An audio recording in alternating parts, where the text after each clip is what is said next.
झक रेल धके कमरिया भरे कमरिया कहे कि बाड़ू सुपर मेल। दिन भर ना कुछ बोले जब जब रतिया होले होले तब सजिया पाए सकी रे बाजा करे केल केल केल। जब रतिया में 12 बजेला बना देला फिर हबड़ा मेल। सिबरन मुश्किल हो जाला ता लगा के दाबे करुआ तेल।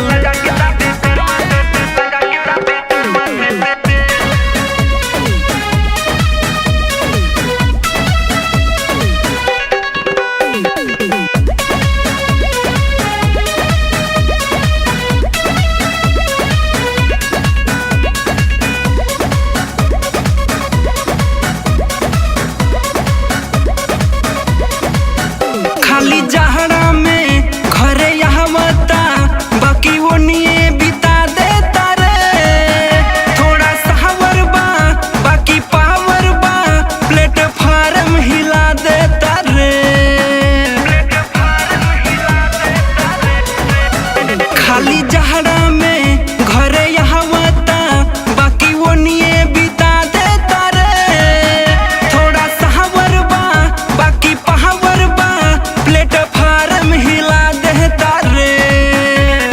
देख के जियरा झनक जला खुले जब चोली सनक जला तब सजिया पाए साकी हो जाता ओवर मेल। जब भोर हरिया 4 बजेला बना देला फिर पटना मेल। सिबरन मुश्किल हो जाला ता लगा के दाबे करुआ तेल।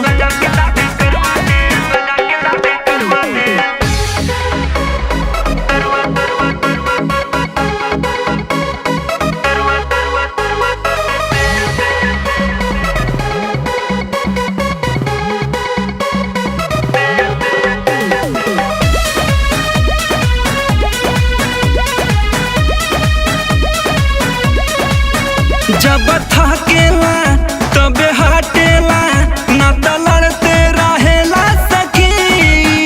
हरा यह सखी करे गति जब बना लेता साबरमती। जब थकेला तबे हटेला ना त लड़ते रहेला सखी। हरा ये सखी करे गति जब बना लेता साबरमती। कहीं तो बतिया लड़ जाता जब नशा कपारे चढ़ जाता। जब जब देखे लाल सड़किया तो मारेला खेल। तब ये साइड के छोड़ देता फिर रे साइड से रेलम रेल। सिबरन मुश्किल हो जाला ता लगा के दाबे करुआ तेल। पियवा मोरा मिलल ड्राइवर रेलिया के झक झक झक रेल